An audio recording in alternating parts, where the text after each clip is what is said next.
Hola, ¿qué tal hermanos y hermanas? Un saludo a todos. Nuevamente en este canal de YouTube LM Cuernavaca vamos a continuar con el estudio de las notas dogmáticas de Cristología y que ahora vamos a continuar con un tema muy interesante, el tema de la soteriología, que es la doctrina de la redención, y pues vamos a tratar de describir qué significa y qué tiene que ver esto con la teología cristiana, con nuestra teología católica y cómo se ha ido desarrollando. Bien, no sin antes, hermanos, vamos a encomendarnos al Señor a través de la intercesión de la bienaventurada Virgen María, invocando el nombre del Señor, en nombre del Padre, del Hijo y del Espíritu Santo. Amén. El ángel del Señor anunció a María y concibió por obra del Espíritu Santo. Dios te salve María, llena eres de gracia, el Señor es contigo. Bendita eres entre todas las mujeres y bendito es el fruto de tu vientre Jesús. Santa María, Madre de Dios, ruega por nosotros pecadores, ahora y en la hora de nuestra muerte. Amén. He aquí la esclava del Señor, hágase en mí según tu palabra. Dios te salve María, llena eres de gracia, el Señor es contigo. Bendita eres entre todas las mujeres y bendito es el fruto de tu vientre Jesús. Santa María, Madre de Dios, ruega por nosotros los pecadores, ahora y en la hora de nuestra muerte. Amén. Y el Verbo se hizo carne y habitó entre nosotros. Dios te salve María, llena eres de gracia, el Señor es contigo. Bendita eres entre todas las mujeres y bendito es el fruto de tu vientre Jesús. Santa María, Madre de Dios, ruega por nosotros los pecadores, ahora y en la hora de nuestra muerte. Amén. Ruega por nosotros, Santa Madre de Dios, para que seamos dignos de alcanzar las promesas de nuestro Señor Jesucristo. Oremos. Te suplicamos, Señor, que derrames tu gracia en nuestras almas, para que los que por anuncio del ángel hemos conocido la encarnación de tu Hijo Jesucristo, por su pasión y cruz seamos llevados a la gloria de la resurrección. Por el mismo Jesucristo nuestro Señor. Amén. Muy bien, hermanos, pues gracias a Dios hoy nos vuelve a reunir, nos ha convocado para continuar estas notas cristológicas, dogmáticas muy interesantes, y hay muchos aspectos que a veces nosotros no curioseamos, no buscamos, no nos interrogamos, como es precisamente el tema de la soteriología, que en su definición es sotería, salvación, y logos, estudio de la salvación. Y entonces la soteriología tiene que ver con la cristología, de tal modo que ahora lo que vamos a tratar de desarrollar es Jesucristo, el mediador de la salvación, dentro de la metodología de la soteriología como doctrina de la redención de todos los hombres, de la lejanía de Dios, la desesperación y la muerte llevada a cabo por Dios mediante la acción salvífica de Jesucristo. Entonces, la redención de todos los hombres, de la lejanía de Dios, la desesperación y la muerte llevada a cabo por Dios mediante la acción salvífica de Jesucristo. Y en este punto, pues es un punto, ese es el punto fundamental. Esto es lo que trataremos de desarrollar, a ver hasta qué punto podemos alcanzar. Bien, dentro de la concepción bíblica y patrística, la doctrina de la persona de Cristo y la de su forma y de su obra forman una unidad inmediata. Entonces, según el pensamiento bíblico y patrístico, la doctrina de la persona de Cristo forman una unidad. No son cosas divididas, sino una unidad. Solo en la escolástica, en la época de la escolástica, aparecen separadas en la estructura dogmática la enseñanza sobre la persona de Jesús, la unión hipostática y las concernientes a la obra salvífica del Redentor. Primero nos dice el texto que el tema de la doctrina de Cristo como persona están unidas, ¿verdad?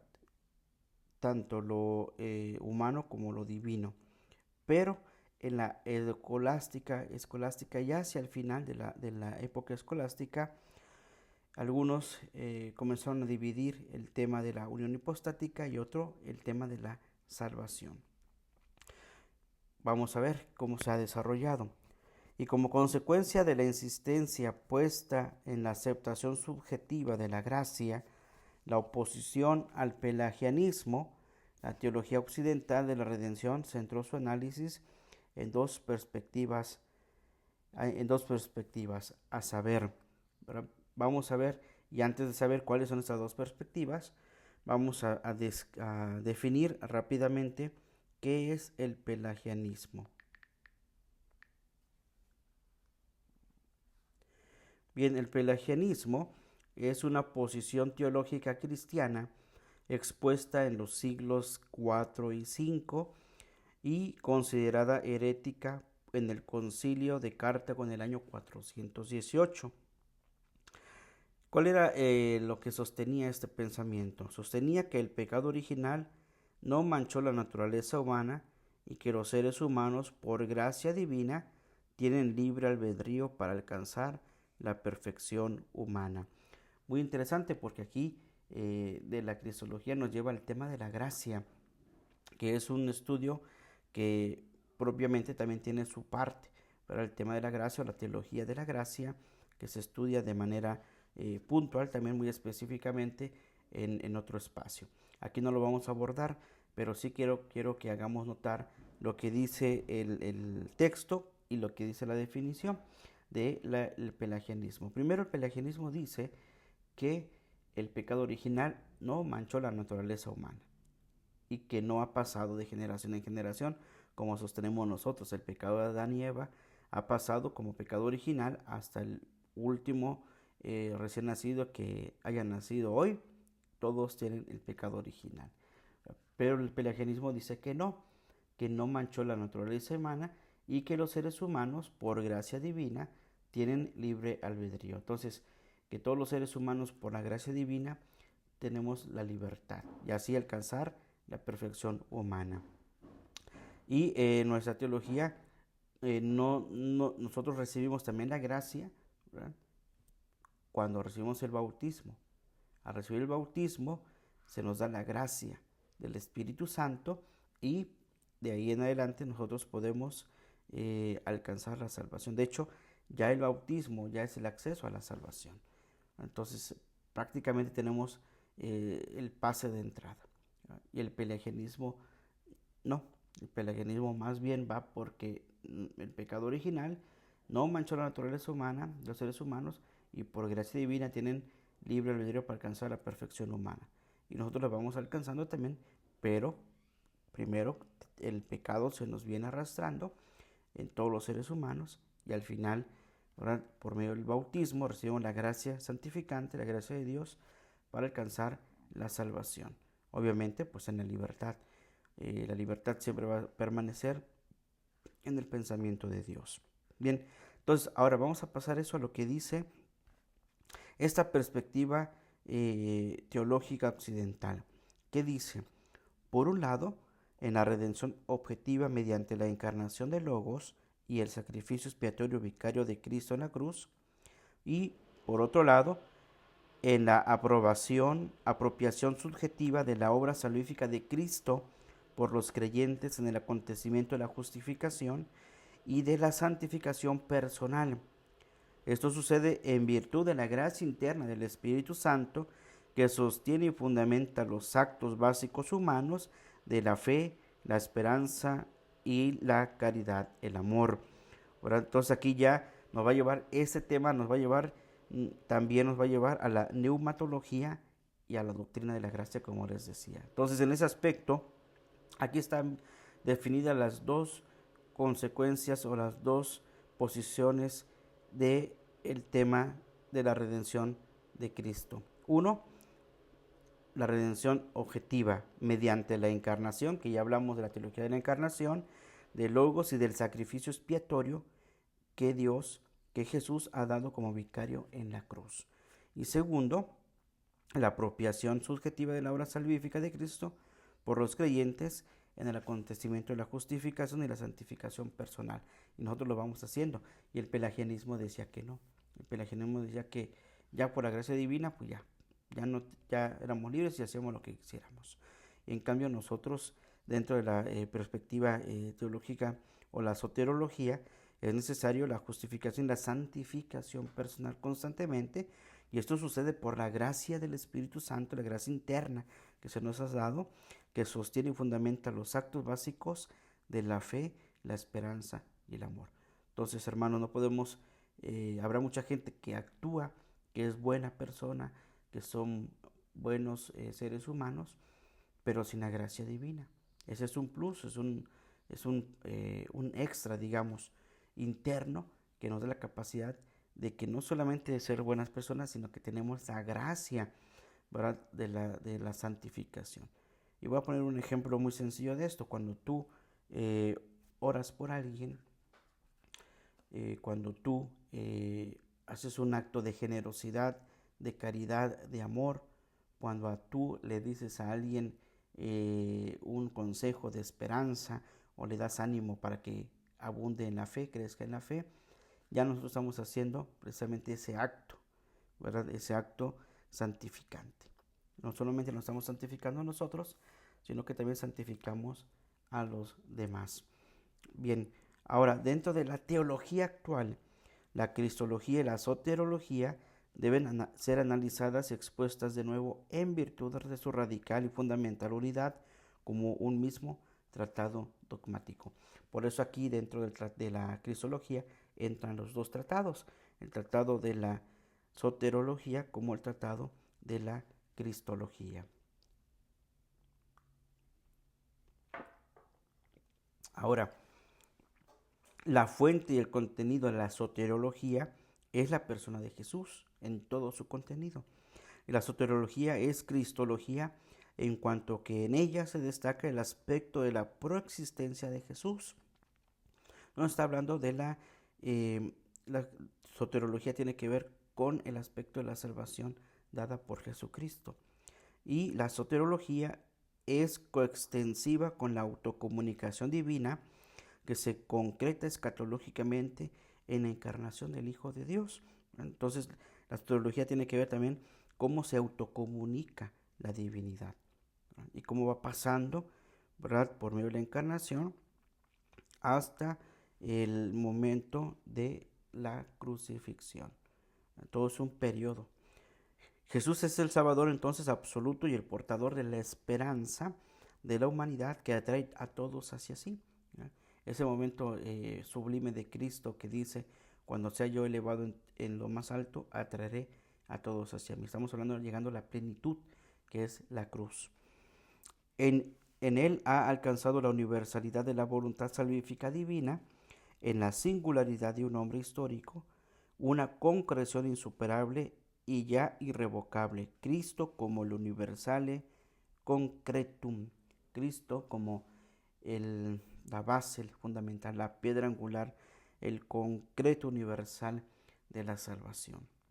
¿Verdad? Entonces, fíjense que les comentábamos, no sé si fue aquí, me parece que sí, también dentro de la historia, el tema de la historia, sí, aquí fue en el mismo canal, el tema de la historia y la ilustración, cómo viene a quitarle la ilustración, precisamente ese ámbito de la historia de la iglesia, la historia de la salvación, la historia de Cristo, llega la ilustración y quita, ¿verdad? Divide la historia de la salvación, por un lado, ellos que sigan con sus cosas de la salvación, y por otro lado comienza la historia universal, y de ahí que nacen las grandes enciclopedias, los grandes diccionarios universales, precisamente nacidas de la ilustración, para hacer ese a un lado, ¿verdad? Y de hecho, a causa de eso también hay muchas corrientes bíblicas, que también cada quien tiene su propia geografía bíblica, según la visión protestante, la visión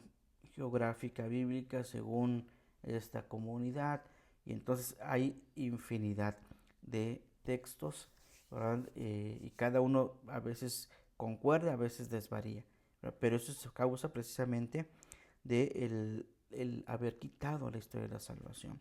Entonces, y de haber quitado a Cristo concreto, ¿verdad? Ese Cristo que es la base, la piedra fundamental de toda la historia de la salvación, estemos o no estemos dentro del cristianismo. Eso también hay que tenerlo en cuenta, porque Como les digo, hay también 5 grandes religiones, de las cuales 4 pues no creen en Jesucristo como el Redentor. Hay una que cree en Jesucristo como profeta, hay otra que niega a Jesucristo y las otras 2 nada que ver con el cristianismo. ¿Cuáles son? El hinduismo, el budismo, que no creen no tienen una religiosidad como la nuestra o como las otras 2. Son 2 pensamientos inclusive filosóficos, y están los judíos, los musulmanes y los cristianos, ¿no? Entonces, dentro de toda esa gama de historicidad, ¿verdad?, Cristo está presente, ¿verdad? Aunque no lo tengan como el Cristo céntrico, ¿verdad?, como el centro de la fe, pero Cristo siempre ha permanecido a lo largo de la historia como un antes y después de Cristo, ¿verdad? Bien, también les decía en alguna otra ocasión, no recuerdo si fue en este canal o en otro canal, que les decía que hubo un periodo de la historia en el que querían quitar el antes y después.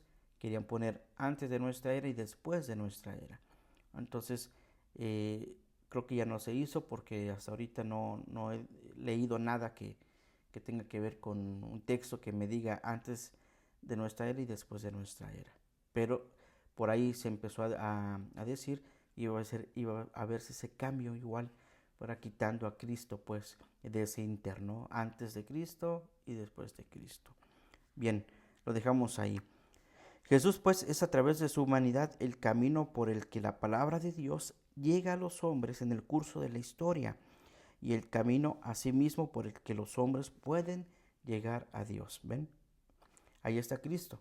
¿Habrá un budista que puede llegar a Cristo? Sí, si conoce la religión, si conoce la fe, si se acerca por su libertad, por su libre albedrío, y quiere ser cristiano y se hace cristiano, católico, digamos, inclusive, puede llegar a la salvación, puede llegar a uno a conocer a Cristo. También hay una teología que se llama la teología de los anónimos, o de los cristianos anónimos. ¿Quiénes son estos? Según esto nació en América Latina, y bueno, una parte de Europa y otra parte en América Latina, sobre todo más en América. El cristiano anónimo es aquel que, aún no siendo cristiano, no perteneciendo a ninguna iglesia católica, en sus diferentes ritos, y son buenas personas, seguramente son cristianos, ¿no? No se dicen, pero nosotros decimos que son, aunque no sean cristianos. Esos son los cristianos anónimos, aquellos que hacen cosas buenas, que pues son personas de suma bondad. Y de esas hay muchísimas, les digo, muchísimas en el mundo. Inclusive puedes tener un vecino que no es católico, que es protestante, o que es de otra fe, o que no profesa nada, y es muy buena persona. Qué bueno, gracias a Dios que existen este tipo de personas. Pero la gracia santificante da ese plus, ¿verdad? Ese plus, ese extra, eso que es nuestra fuerza interna espiritual, ¿verdad? Bien, pero ya no vamos a ir a la gracia, porque el tema de la gracia es otra línea. Entonces, la redención acontece como una historia humano-divina de comunicación en el amor. Por eso se dice antes de Cristo y después de Cristo, y por eso también la historia va caminando en torno al centro, que es Cristo. Dios Padre se revela a sí mismo en el Hijo por medio del Espíritu Santo, para que los hombres puedan decir a través del Espíritu y junto con el Padre, y junto con el Hijo, Abba, Padre. Gálatas 4:4-6, Romanos 8:15-29. Toda la doctrina de la redención se concentra y se condensa en la autopredicación de Jesús en Juan. Yo soy el camino, la verdad y la vida. Juan 14:16. Entonces, ¿cómo se revela el Padre? Ya lo dijimos, se revela a través de Jesús de Nazaret, ¿verdad? El mismo Jesús va a decir que vendrá otro Paráclito, que es el Consolador, el Espíritu Santo, ¿verdad? Y que juntos el Padre y el Hijo y el Espíritu Santo nos ayudan, o nos enseñan, o se revela el decir a Dios Padre, Abba, Padre.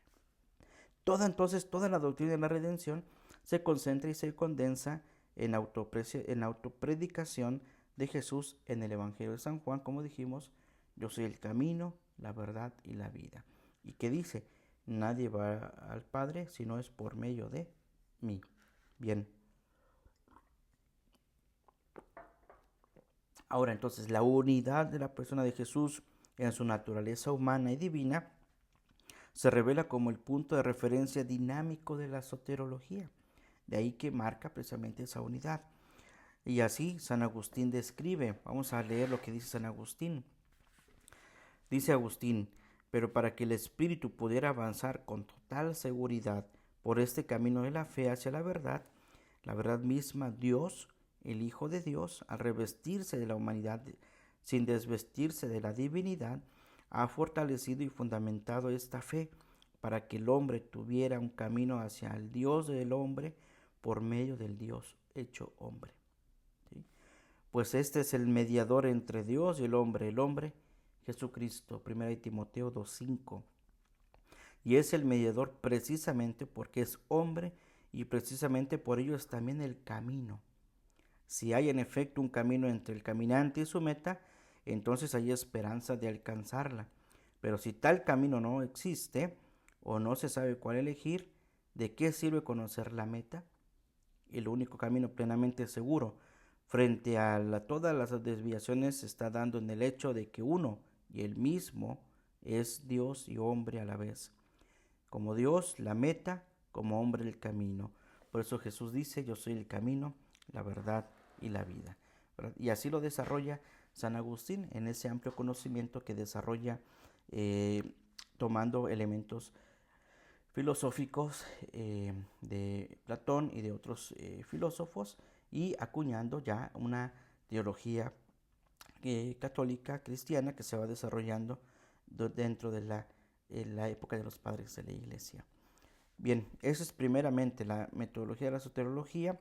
Tiene que ver entonces con la doctrina de la redención, cómo es que Jesús se va dando paso a paso, se va mostrando en el camino de la historia como el medio de la salvación, el mediador, que esa es la finalidad de la soterología.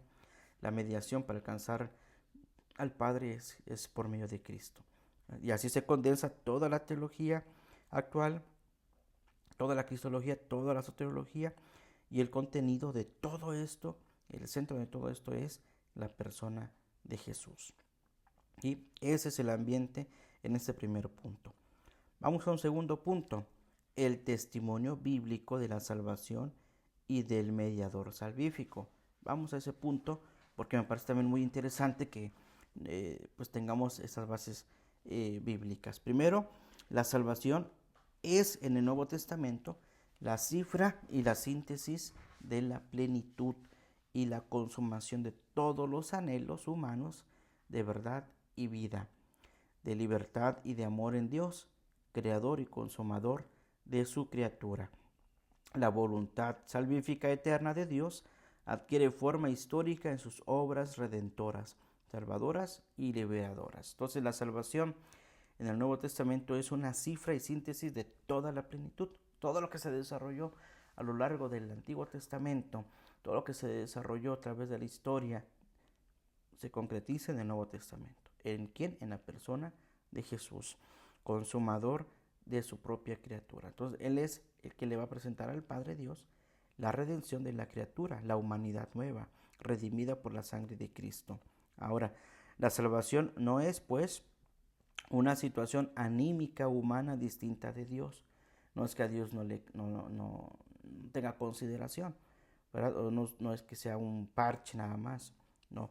La salvación es, en su sentido universal, es más bien el mismo Dios en cuanto que está presente en la autorrealización creada del hombre como centro y como meta de la vida, en comunión del amor trinitario.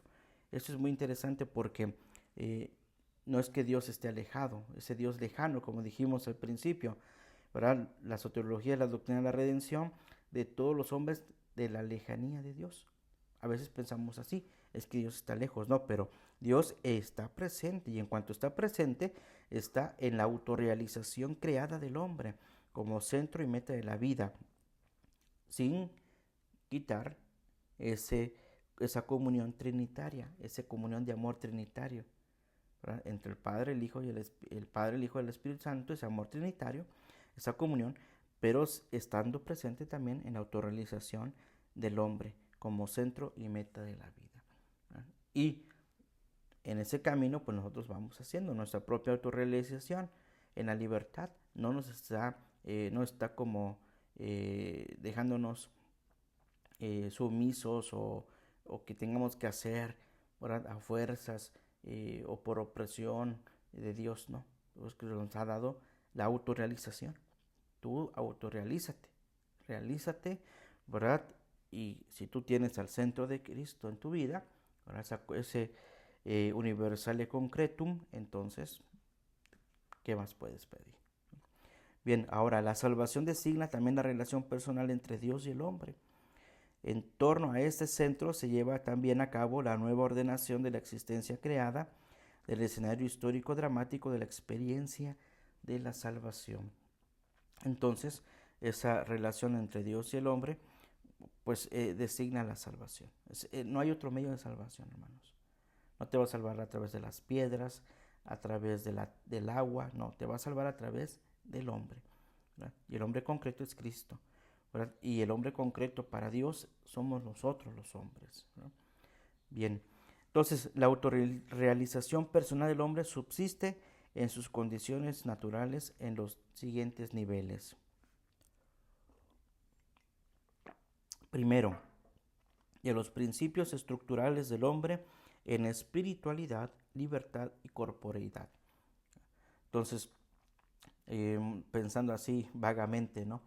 Un espíritu chocarrero, ¿no? Un espíritu de esos que andan vagando, que dicen que van por el mundo, ¿verdad? ¿Tendrá este principio estructural de espiritualidad? Pues no la tiene. ¿Tendrá un principio de libertad? Tampoco la tiene, porque está sometido a un estado, ¿no? Y tendrá corporidad, pues no la tiene. Por eso, cuando alguien dice, no, es que el alma de esta persona está vagando, no puede vagar porque, primero, tuvo un cuerpo, ¿verdad?, corporal, ya no está. Tuvo libertad y en la libertad decidió estar con alguien, con Dios o sin Dios. Y como hombre espiritual, tuvo que haber participado de alguna manera en algún ambiente de espiritualidad personal. Hasta el más ateo tiene espiritualidad, aunque no lo quieran decir. Tienen un sentido de un hombre, como todos los hombres, buscar algo trascendente. La trascendente es buscar a un ser superior a todos que se llama Dios. Entonces, la espiritualidad es fundamental. Y la siguiente autorrealización es la intercomunicación personal en el tiempo, es decir, a través de la historia.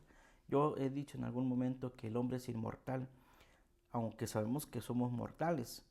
Un día vamos a morir, ¿verdad? Pero nuestro legado se va a quedar en medio de la historia, precisamente en esa intercomunicación personal en el tiempo. ¿Por qué? Porque el hombre, a pesar de que yo vaya a morir, el día que muera, se acabó mi figura, pero el hombre no se ha acabado, el ser humano no se ha acabado, el ser humano sigue haciendo historia. Entonces, hay una intercomunicación personal en el tiempo, en la historia. Y la tercera autorrealización es dentro del entorno natural, en el espacio, es decir, en el mundo. De tal manera que la autorrealización personal del hombre subsiste en esas condiciones naturales de libertad, perdón, de espiritualidad, libertad, corporeidad, en la historia y en el mundo.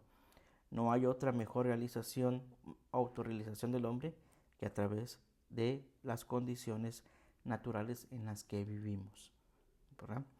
Bien, ahora, ¿qué sucede? Sucede que la venida del reino de Dios en Jesucristo, su revelación en la historia de obediencia de la libertad humana de Jesús, indican que no puede establecerse ninguna referencia real entre Dios como sujeto del acontecimiento salvífico y el contenido de la salvación.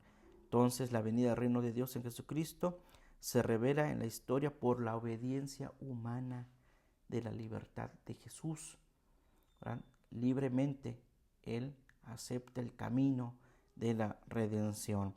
Y el don salvífico que Dios nos concede, a saber, Jesús, y el hecho de su proclamación del reino de Dios y de su autosacrificio en la cruz, son la misma cosa. ¿Verdad? Entonces, todo el contenido de la salvación es una, ¿verdad?, en esa autocomunicación del amor trinitario. Y Jesús no es el portador externo de una salvación distinta de su persona, es la salvación en su propia persona. ¿Verdad? No es una salvación que se le haya ocurrido a Jesús, no es portador de una salvación externa o distinta a la que Dios su Padre le ha encomendado en su propia persona, ¿verdad?, sino que Él mismo es la salvación.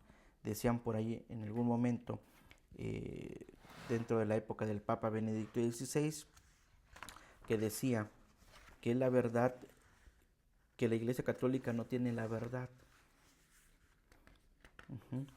sino que la verdad nos posee a nosotros, ¿no?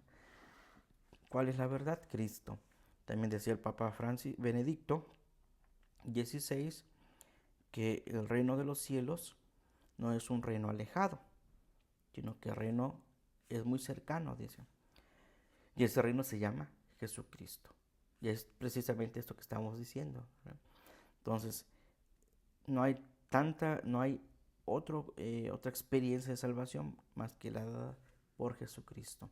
Y ese es el camino.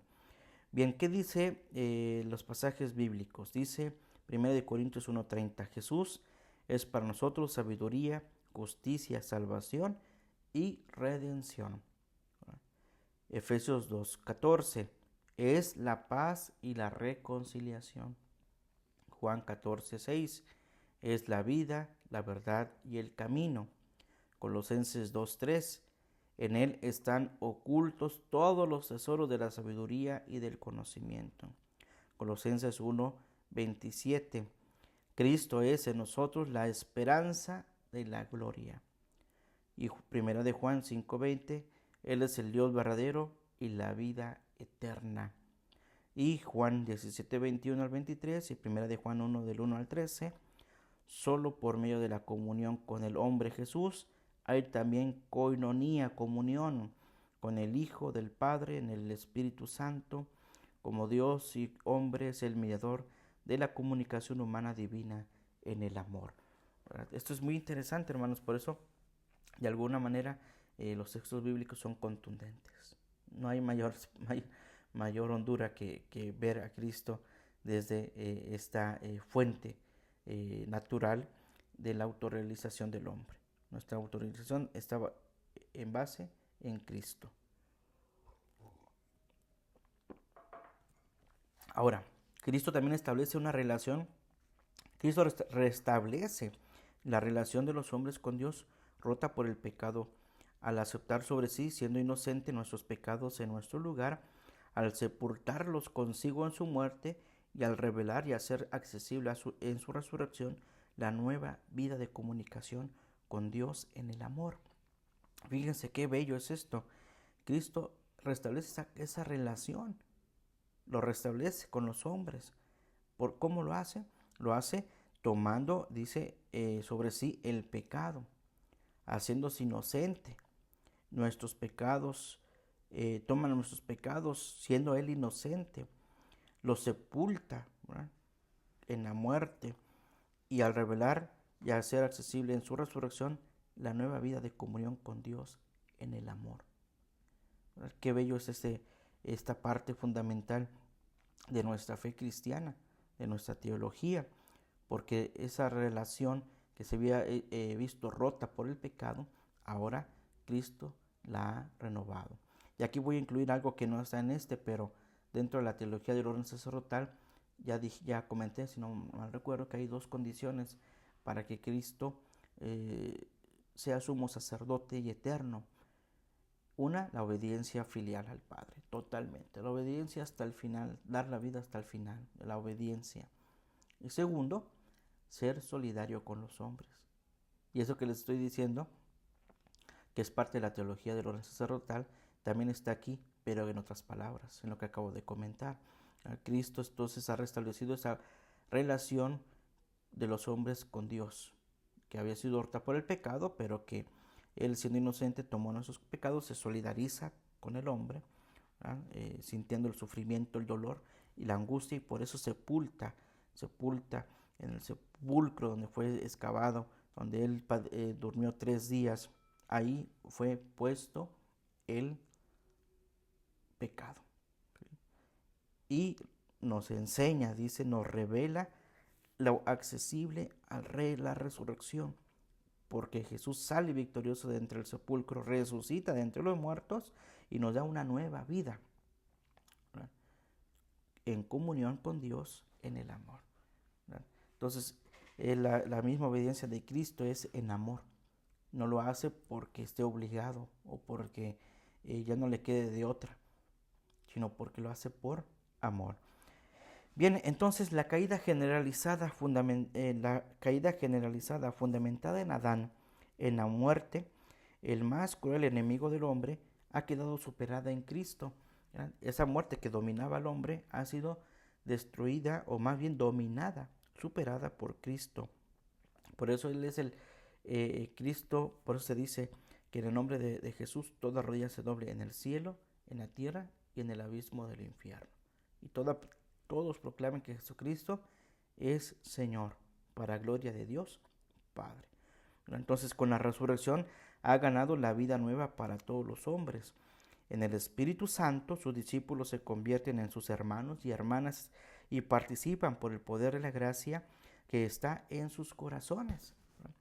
Romanos 5:5, de la relación filial con el Padre y de la vida interna de Dios como amor. Gálatas 4, del 4 al 6 y Romanos 8:29. Entonces vemos aquí cómo esta caída generalizada de Adán, por la muerte, que es la que dominó al hombre, en Cristo lo ha superado. Y todos, dice, por la resurrección ha ganado la vida para todos. Ya aquí uno sabrá si la aprovecha o la desaprovecha. Y en el Espíritu Santo, todos sus discípulos se convierten en hermanos y hermanas, ¿no? Y participamos del poder y la gracia que está en nuestros corazones. Por eso qué importantísimo es ser templos vivos del Espíritu Santo, puesto que en nuestra vida está el amor trinitario. Toda la actividad pública de Jesús puede sintetizarse en las fórmulas hiper, por nosotros, ¿no?, pro nobis, ruega por nosotros, y expresarse a través del concepto de la proexistencia. Jesús es la revelación y la realización histórica de la autoentrega del amor del Padre al Hijo, que forma parte de su esencia, el amor del Padre al Hijo, y a su vez el amor del Hijo al Padre, ¿no? Y esa solidaridad y obediencia, esa cercanía al hombre, por amor. ¿Sí? La entrega de Jesús alcanza su máxima expresión y condensación en la cena anterior a su muerte, la última cena. En ella anticipa de manera incruenta y simbólica la entrega de su vida y declara nítidamente que da su vida en fidelidad y obediencia por muchos, para el perdón de los pecados y para la institución de la alianza nueva entre Dios y los hombres. ¿Por qué dice por muchos? Porque obviamente no todos aceptan la redención. Por eso también nosotros en la misa decimos esa parte, cuando tomamos el cáliz en la consagración, tomen y beban, porque esto es la sangre de la alianza nueva eterna que será derramada por muchos para el perdón de los pecados. Entonces, dentro de esa maquinaria de la salvación, esa palabra por muchos vale bastante y duele bastante, porque muchos, tal vez conocidos nuestros, que decimos que son buenas personas, tal vez no alcancen porque al final no estuvo Cristo en sus corazones. Y habrá otros muchos, ¿verdad?, que son malos y que al final encontraron el camino de Cristo y alcanzaron a Cristo. Ahora aquí, ya entrando un poquito, haciendo un paréntesis espiritual, es saber cómo están nuestros corazones, ¿verdad? ¿Cuál es nuestra elección? ¿Verdad? ¿Seremos de los muchos que nos salvamos o de los muchos que nos perdemos? Ya sabrá uno qué elegir, ¿verdad? Aquí cerramos esta pequeña síntesis espiritual. Ahora, en este carácter salvífico de la muerte de Jesús, Se expresa bajo diversas imágenes, en su mayoría inspiradas en el Antiguo Testamento. Y vamos a verlas. ¿Cuáles son las acciones salvíficas y qué pasajes bíblicos? Primera de Corintios 7:23, Gálatas 3:13 y Primera de Pedro 1:18. Acciones salvíficas: rescate de la servidumbre, esclavitud del pecado, justificación del pecador. Entonces, viene por rescate de todos. Nos quita la esclavitud del pecado y nos justifica. Segunda acción, en Romanos 5:9, Primera de Corintios 6:20, Efesios 1:7, Colosenses 1:14, Hebreos 9:14, Primera de Pedro 1:19, Primera de Juan 1:7, Apocalipsis 5:9. Son varias referencias que nos dicen purificación y redención por la sangre de Cristo. Purificación y redención por la sangre de Cristo. Marcos 10:45, Gálatas 1:4, 1 Timoteo 2:6, la referencia a los sufrimientos vicarios del siervo de Yahvé, y Isaías 53, el capítulo 53, entrega de la vida como precio de rescate por muchos. ¿Sí? Los cánticos del siervo sufriente de Isaías son bastante expresivos en la persona de Jesús. Solo hay que darse una vuelta en las últimas palabras de Cristo y veremos cuántas notas tiene en las que Jesús recuerda al profeta Isaías. Romanos 3:25 y Gálatas 2:20, autoentrega como sacrificio de expiación. Entonces hay una autoentrega, una autorrealización del mismo Cristo, se está realizando, ¿verdad?, en ese amor pleno, salvífico, como sacrificio de expiación. Romanos 3:25, Gálatas 1:4, 1 de Pedro 3:18, 1 de Juan 2:2, Hebreos 2:17, 1 de Timoteo 2:6, que nos habla de la acción salvífica de la expiación por nuestros pecados. Fíjense que los sumos sacerdotes del Antiguo Testamento y de todavía del tiempo de Jesús salían mínimo 2 veces al año para que la gente los viera, con elegantes ropajes y demás. Una para celebrar la fiesta de la Pascua y la segunda para la expiación de los pecados, en las que rociaban rociaban sangre de toda la que juntaban de los sacrificios y al sumo sacerdote la aventaba. Eso pasó como símbolo de la sangre, pasó como símbolo del agua. Por eso al agua, al cáliz, después de que se le pone el vino, se le pone una gotita de agua, pues símbolo precisamente de la expiación de los pecados, ¿verdad? De lo que va a ser ese vino consagrado, lo que va a ser ese vino en sangre de Cristo.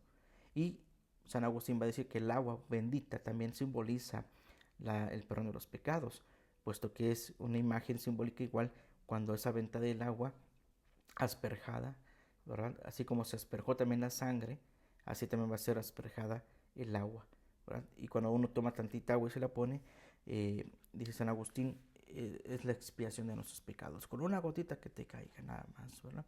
Es interesante todos esos aspectos, cómo se va desarrollando también los signos y símbolos dentro de la teología. Ahora, la diversidad de los resultados de la acción salvífica mediadora de Cristo tiene su reflejo lingüístico en las diversas categorías teológicas del Nuevo Testamento, y vamos a verlas. Por ejemplo, don salvífico, pasajes bíblicos. Romanos 3:20, 5:9, 8:30, 1 Corintios 6:11, Gálatas 2:16, Tito 3:17. Justificación. El don salvífico es la justificación del pecador mediante la gracia en la fe. Después, toda la pasión, el pasim, el perdón de los pecados. Después, Romanos 5:11, 2 Corintios 5:18, Efesios 2:16, Colosenses 1:20, Hebreos 2:17, 1 de Juan 2:2. El tema de la reconciliación. Él nos vino a reconciliar con el Padre. Romanos 5:9, 6:18, Hechos 2:21, Colosenses 1:13, Tito 3:5, 1 de Timoteo 4:10, liberación y salvación. El don salvífico de la liberación y salvación. 1 de Tesalonicenses 4:3, Romanos 6:22, 1 de Corintios 6:11, Juan 17:17, Hebreos 2:11. El tema del don salvífico de la santificación. Y Lucas 1, 68, 2:38, Romanos 3:24, 1 Corintios 1:30, Efesios 1:7, Colosenses 1:14, Hebreos 9:15, la redención, la soterología, la redención. Lucas 22:20, 1 Corintios 11:25, Marcos 14:24, Mateo 26:28, el don salvífico de la alianza nueva y eterna.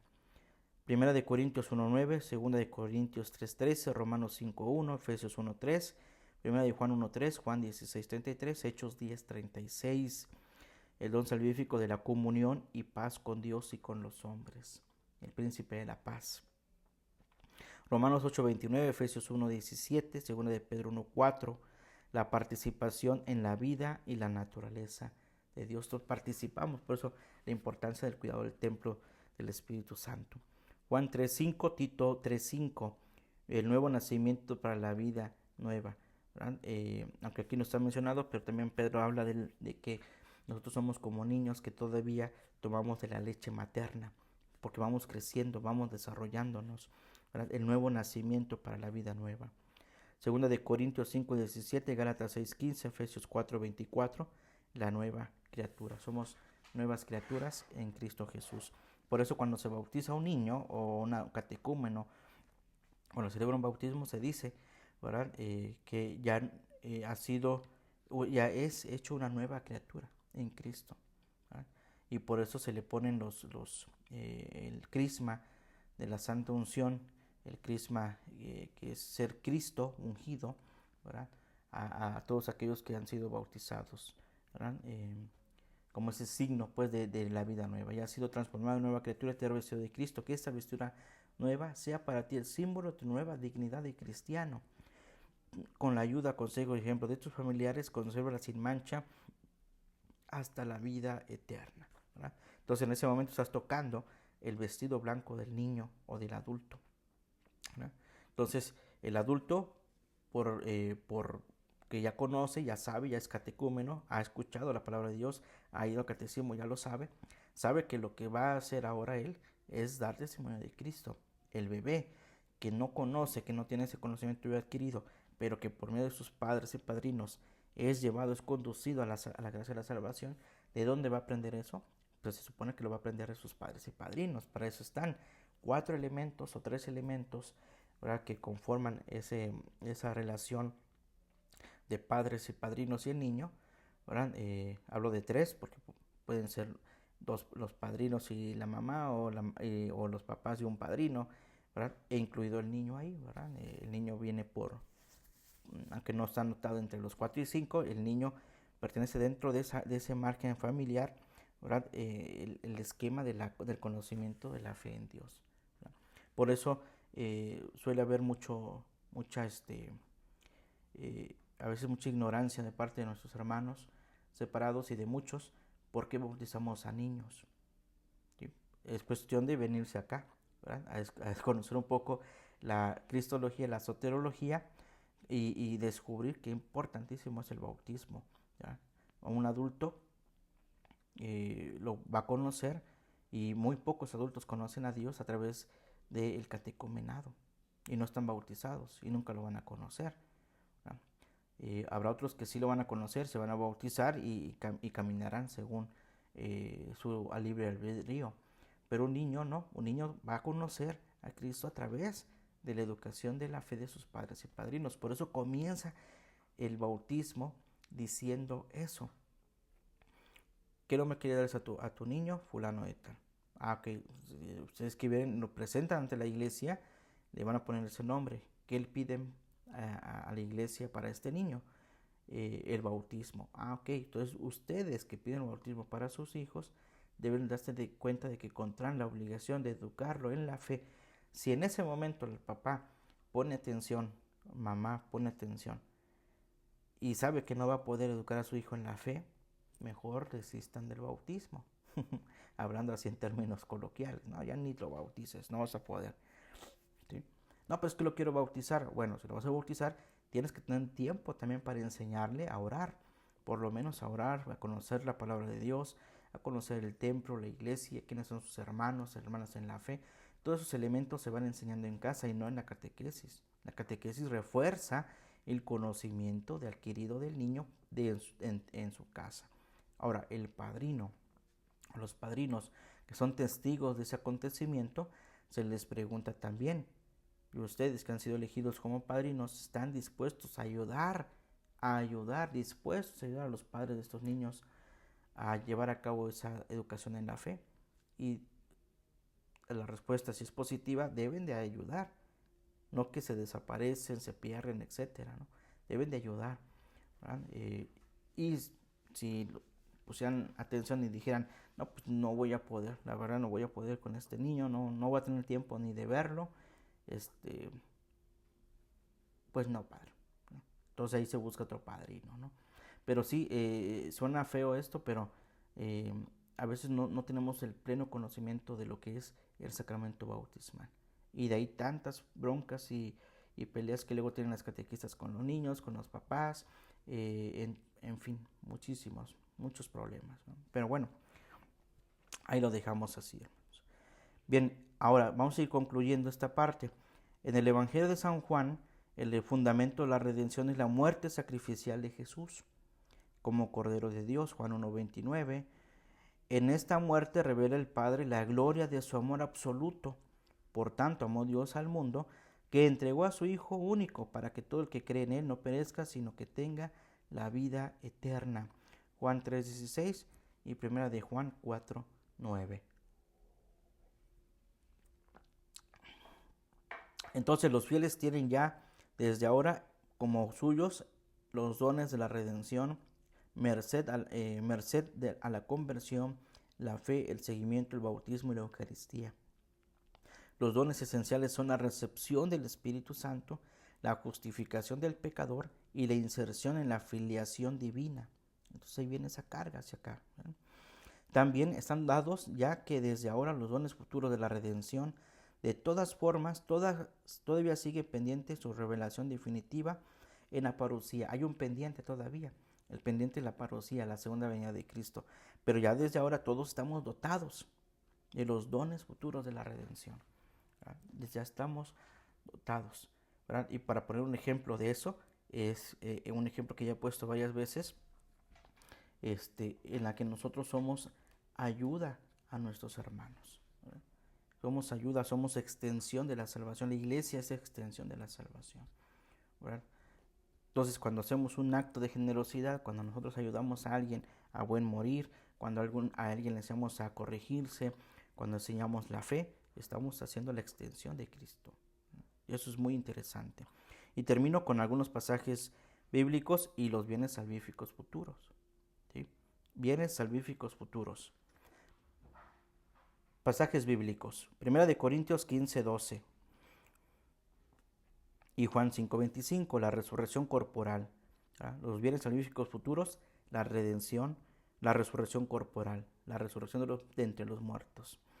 Romanos 8:17, 1 de Juan 3:1, los bienes salvíficos futuros, la vida eterna y la glorificación de los hijos de Dios. Seremos glorificados juntamente con Cristo en la vida eterna.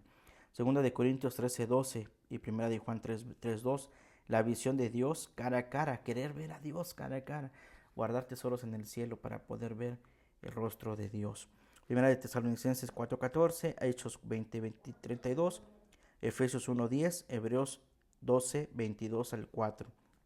La comunión de los santos, esa comunión, ¿verdad? Como lo vemos aquí atrás siempre me gusta tomar este ejemplo del fondo de la transmisión, en donde está la Virgen María y atrás todas esas cabecitas que se ven, esos cuerpos ahí, ¿verdad? La comunión de los santos, ¿no? Por eso la iglesia celebra una vez al año la fiesta de todos los santos, como también de todos los fieles difuntos, ¿no? Apocalipsis 21:1, 2 de Pedro 3:13, Isaías 65:17 y 66:22, el nuevo cielo y la tierra nueva, cielos nuevos y tierra nueva, ¿sí? Y finalmente, 1 de Corintios 15:25, Apocalipsis 21:4, el derrocamiento de la muerte, enemigo último del hombre, ¿verdad? Siempre pensamos nosotros que el último en ser aniquilado es el maligno. El maligno, hermanos, ese maligno ahí va a estar día y noche, ¿verdad? Pero al que se debe aniquilar, ¿verdad? Al último es la muerte. Por eso decimos en el credo, creo en la resurrección de los muertos, ¿no? Y en la vida eterna, ¿verdad?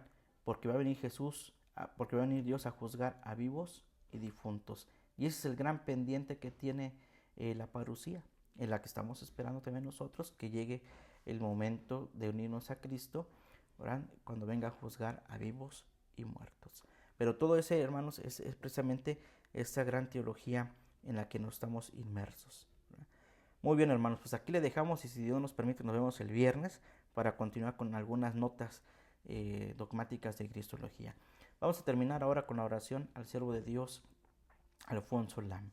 Oh Dios, que en tu infinita misericordia inflamaste el corazón de tu siervo Alfonso Lam, de un amor sin límites a ti y a María, amor que exteriorizó en una intensa vida de trabajos, vigilias y sacrificios para la salvación de las almas, concédenos, si es tu voluntad, que logremos por su intercesión lo que no podemos conseguir por nuestros méritos. Por Jesucristo nuestro Señor. Amén. El Señor esté con ustedes y con tu espíritu. La bendición de Dios Todopoderoso, Padre, Hijo y Espíritu Santo, descienda sobre ustedes y permanezca para siempre. Amén. A Jesús por María. Ave María. Secula seculorum. Amén. Pues que pasen un excelente día. Que Dios les bendiga. Si Dios nos los permite, nos vemos el próximo viernes. Saludos y bendiciones a todos.